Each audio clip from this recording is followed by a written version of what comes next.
Assalamualaikum warahmatullahi wabarakatuh. Pada hari ini saya akan mewawancarai organisasi Ikatan Muhammadiyah Riau.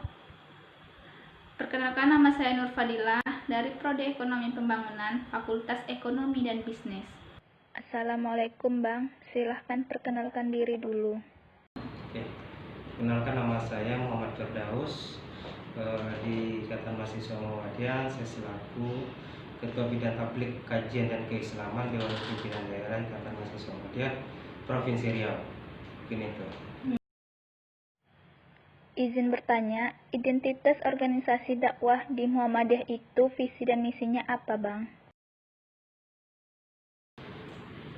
Tentang Muhammadiyah gitu kan, terkait masalah gerakan dakwah. Ya, gerakan dakwah Muhammadiyah sebenarnya kan banyak, ada beberapa ortom ataupun dari anak-anak dari Muhammadiyah, salah satunya di Ikatan Mahasiswa Muhammadiyah IMM itu sendiri. IMM itu sendiri karena kawan-kawan meminta IMM, saya akan berbicara terkait masalah IMM itu sendiri. Terkait masalah Ikatan Mahasiswa Muhammadiyah, kita tidak lepas dari naungan dari ayahanda kita ataupun ayahanda Muhammadiyah itu sendiri.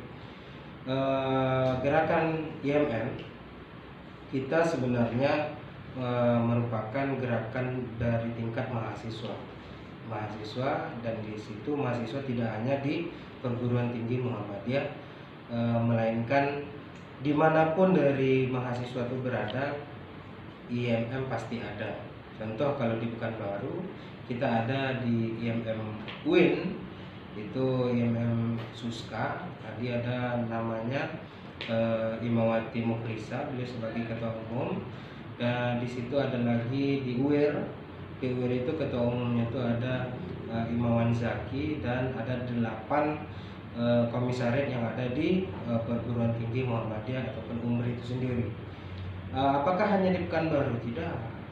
Kita ada, karena ini Provinsi Riau, saya akan menyampaikan beberapa daerah yang ada Ikatan Mahasiswa Muhammadiyah. Salah satunya adalah di situ di Kuantan Simini.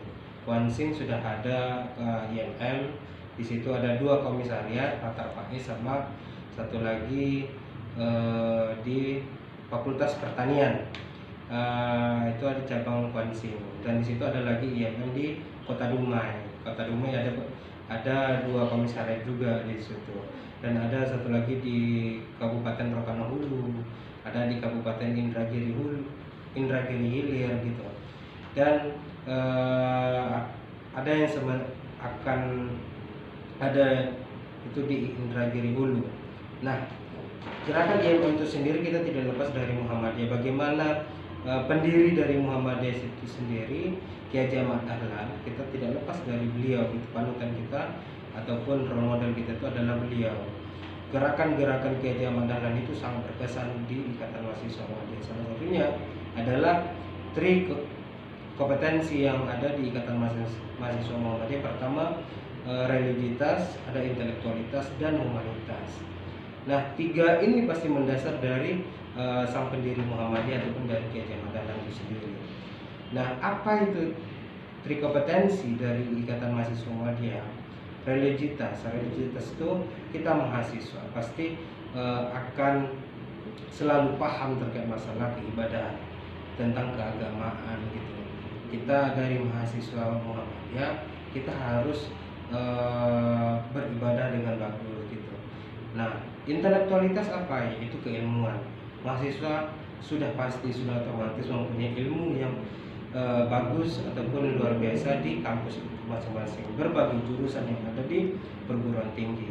Ada basicnya di ekonomi, pasti dia sebagai akunting, ada sebagai pengelola uang gitu kan. Nah, ada di komunikasi bagaimana dia bisa sebagai humas, dia bisa sebagai wartawan. Banyak basic yang kita pelajari di jurusan masing-masing. Dan ada juga namanya humanitas. Humanitas ini apa? Humanitas ini bagaimana rasa empati kita ditunjukkan ataupun ditunjukkan kepada masyarakat. Bagaimana si mahasiswa Muhammadiyah itu ingin mengabdikan diri kepada masyarakat. Pendekatan kita ke masyarakat bukan hanya pendekatan biasa, tetapi kita saling membantu bagaimana IM ini bisa memanusiakan manusia, itu yang paling penting. Kita saling gotong royong, kita saling bahu membahu, kita saling bagaimana nantinya masyarakat itu bisa terbantu sama kita. Nah, itu terkait masalah gerakan dari Muhammadiyah. Di zamannya Kiai Ahmad Dahlan, di zaman Kiai Ahmad Dahlan itu, apakah Muhammadiyah ini langsung sampai sebagus ini? Ya tentu tidak gitu. Beliau sangat bekerja keras untuk memajukan Muhammadiyah itu sendiri. Tahun 1912 Kiai Ahmad Dahlan mendirikan Muhammadiyah. Tapi sebelumnya, ketika Muhammadiyah itu dinaungi oleh ataupun dipimpin oleh Kiai Ahmad Dahlan, sebelumnya beliau itu namanya bukan Kiai Ahmad Dahlan, tetapi namanya Muhammad Darwis. Muhammad Darwis itu bisa tergantikan ketika beliau belajar di Arab Saudi. Teman di Arab Saudi itu ada 2 kali beliau selesai itu, maka digantikanlah oleh gurunya, digantikan namanya sebagai Kiai Ahmad Dahlan. Nah, di situ ketika beliau, saya menceritakan tentang masa sejarah beliau juga. Nah, ketika beliau turun dari kereta api dari Arab Saudi ke Yogyakarta, nah beliau itu asli Yogyakarta. Nah, hal yang pertama itu adalah bagaimana di Yogyakarta itu masyarakat itu bisa percaya sama dia, karena kebiasaan dari Yogyakarta itu pada saat itu orang yang belajar di Arab Saudi itu pasti dianggap sesat itu pada saat itu. Nah, tetapi Kiai Ahmad Dahlan karena dikasih hadiah ataupun bekal hadiah oleh gurunya itu adalah sebuah biola. Nah, dakwah pertama Kiai Ahmad Dahlan itu adalah melalui biola. Di situ Kiai Ahmad Dahlan pada saat itu untuk menarik bagaimana menarik muridnya gitu. Bagaimana Kiai Ahmad Dahlan bisa mendapatkan murid itu dari biola. Disitulah awal mulanya Kiai Ahmad Dahlan bisa mendapatkan seorang murid itu. Ada beberapa murid, sekitar 3 ataupun sampai 5 dulu. Nah, di situ Kiai Ahmad Dahlan memberikan materi kajiannya adalah surat Al-Ma'un. Apa itu surat Al-Ma'un? Nah, di situ kita banyak terkandung di surat Al-Ma'un terkait masalah fakir miskin, anak yatim. Nah, disitulah bagaimana Kiai Ahmad Dahlan memberikan kajian itu Al-Ma'un. Apa yang terkandung? Malahan Kiai Ahmad Dahlan itu memberikan surah Al-Ma'un berulang-ulang kali, belum ada setelah Al-Ma'un surat apa lagi, tidak. Tapi Kiai Ahmad Dahlan itu pasti tidak akan berubah ketika muridnya itu tidak melaksanakan apa yang terkandung di dalam Al-Ma'un itu. Malahan murid itu bertanya, Kiai, kenapa tidak surat yang lain? Surat di dalam Al-Quran itu ada 30 juz. Banyak surat yang terkandung di situ. Kenapa tidak surat yang lain di kita kaji gitu? Kiai Ahmad Dahlan menjawab. Apa yang dijawabnya adalah, apakah sudah diimplementasikan apa yang terkandung di dalam surah Al-Ma'un itu? Ya, mereka terdiam. Nah, di situ ternyata dari muridnya ini tanpa sadar dari Kiai Ahmad Dahlan, mereka memperbuat apa isi yang terkandungnya. Kayak semacam pada saat itu orang pasti menyembah pohon dan dikasih sesajen. Nah, disitulah pada saat itu dari murid ini mengambil sesajen ini untuk membagikan kepada orang-orang miskin. Di situ awal terkait masalah humanitas yang kita contoh. Dan itu tidak hanya itu terkait masalah gimana gerakan dakwah dari Muhammadiyah, Ikatan Mahasiswa Muhammadiyah gitu. Mungkin sekilas ringkasnya itu sih. Bentuk struktur organisasi dan pimpinan Ikatan Muhammadiyah itu apa, Bang? Terkait masalah struktural dalam pimpinan IMN, dan saya selaku Ketua Bidang Dewan Pimpinan Daerah IMN Provinsi Riau. Nah, terkait masalah struktural itu kita ada yang paling penting itu ada KSB. Apa itu KSB? Ketua Umum, Sekretaris Umum, dan Bendahara Umum. Nah, di situ Bendahara Umum, 3 yang terpenting yang umum itu ditambah 10 bidang wajib di Ikatan Mahasiswa Muhammadiyah. Tetapi yang bidang ini sebenarnya kondisional di masing-masing daerah gitu, masing-masing daerah. Kalau di pusat itu jumlahnya ada 16 bidang gitu. Nah, sebelum saya mengacu ke bidang, di Ikatan Mahasiswa Muhammadiyah itu kita ada jenjang. Jenjang yang paling pertama itu adalah pimpinan komisariat. Pimpinan komisariat itu terletak di mana? Pimpinan komisariat terletak di masing-masing perguruan tinggi. Yang kedua masuk di atasnya adalah pimpinan cabang. Pimpinan cabang IMM Kota Pekanbaru. Nah, itu jelas. Pimpinan cabang IMM Kota Pekanbaru ini terletak di kota ataupun di kabupaten yang ada di wilayah masing-masing. Nah, yang di atasnya adalah ada DPD, Dewan Pimpinan Daerah IMM Provinsi Riau. Itu diambil lingkupnya adalah provinsi. Nah, IMM di Indonesia banyak, seluruh provinsi yang ada di Indonesia ini ada IMM. Malahan IMM itu tidak hanya di Indonesia, tetapi di luar negeri IMM ada. Nah, di atas DPD itu kita ada DPP. Apa itu DPP? Dewan Pimpinan Pusat. Beliaulah yang mengkoordinir IMM yang ada se-Indonesia maupun di luar negeri. Luar negeri kita ada di Malaysia, kita ada di Arab Saudi, kita ada di Australia, kita ada di Brunei Darussalam, kita ada di Thailand, di Singapura. Banyak IMM terjaring di luar negeri gitu. Nah, itu terkait masalah struktural dan kepemimpinan dari IMM itu sendiri. Bidang-bidangnya apa saja gitu. Nah, tadi sudah saya sampaikan dari awal, ada ketua umum, ada sekretaris umum, dan ada bendahara umum. 10 bidangnya apa di IMM Provinsi Riau? Ada ketua bidang organisasi yang memang bagaimana organisasi itu bisa bisa berkembang nantinya selain dibantu oleh ketua umum, kita bidang organisasi. Kedua, ada bidang kaderisasi. Nah, kaderisasi ini bagaimana dari kawan-kawan yang memang ingin bergabung di IMM itu yang terjaring dari ketua bidang kaderisasi. Nah, program kerjanya apa? Itu membuat pelatihan IMM. Kalau orang awam itu pasti menyebutkan namanya pelatihan.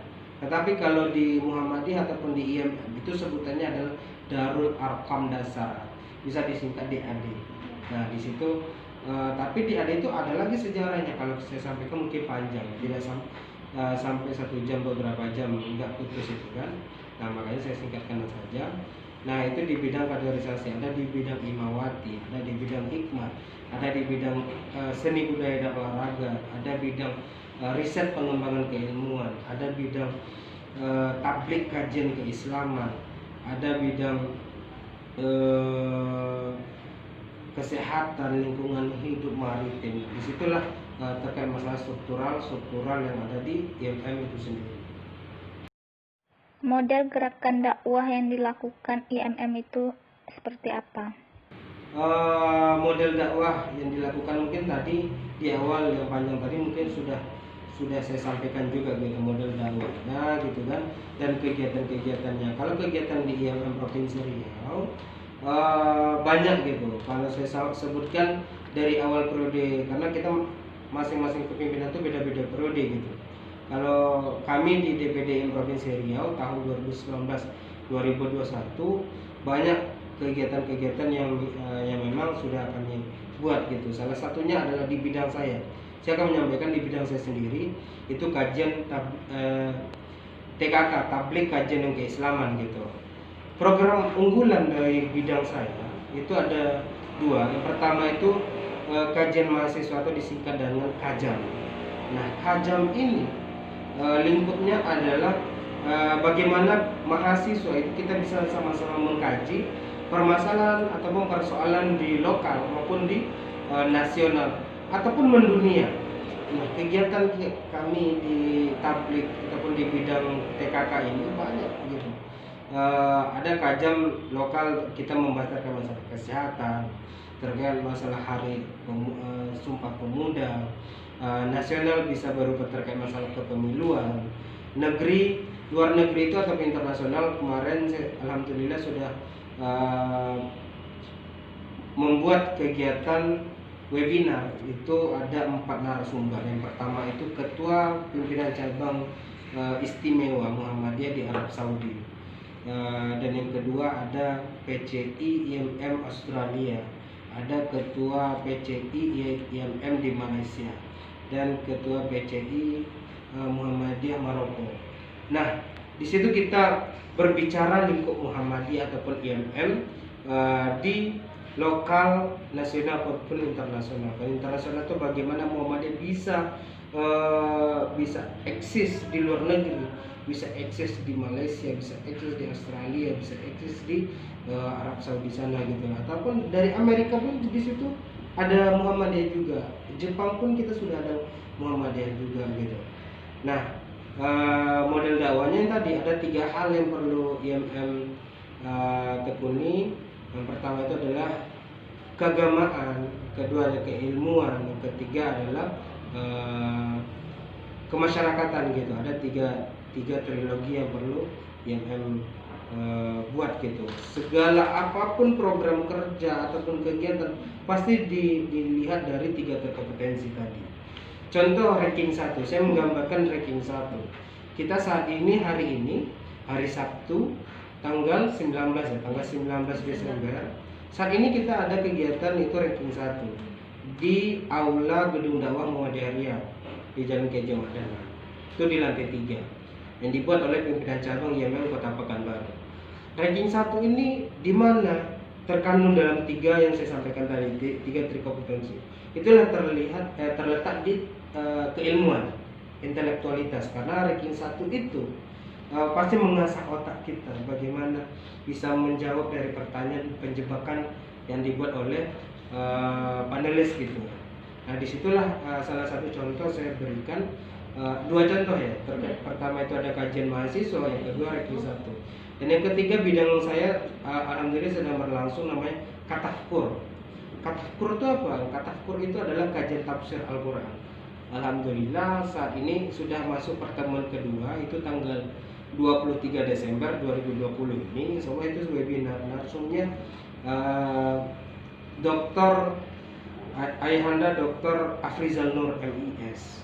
Beliau selaku Ketua Majelis Tarjih dan Tajdid Pimpinan Wilayah Muhammadiyah Provinsi Riau. Nah, di situ kita akan membuat namanya sekali pertemuan itu 2 bulan. Nah, insya Allah selesai kita menafsirkan Al-Quran per surat gitu. Nah, saat ini kami di IMM mengambil surat As-Saff gitu. Nah, insya Allah setelah habis surat As-Saff ini kita akan melaunching namanya tuh buku tafsir Al-Quran tematik surat As-Saff. Insya Allah dari bidang tabligh kajian keislaman bekerja sama oleh Majelis Tarjih, kita sama-sama akan melaunching namanya itu buku tafsir Al-Quran surah As-Saff. Nah, itu mungkin salah satu kalau saya sampaikan kegiatan-kegiatannya, kegiatan nasional, kegiatan itu mungkin panjang ya. Itu salah satu kegiatan yang ada di Provinsi Riau. Apakah faktor pendukung dan penghambat dalam organisasi ini? Nah, terkait masalah pendukung dan penghambat gitu. Kalau terkait masalah pendukung mungkin banyak elemen-elemen yang memang membantu ataupun mendukung dari bagaimana IMM ini bisa eksis.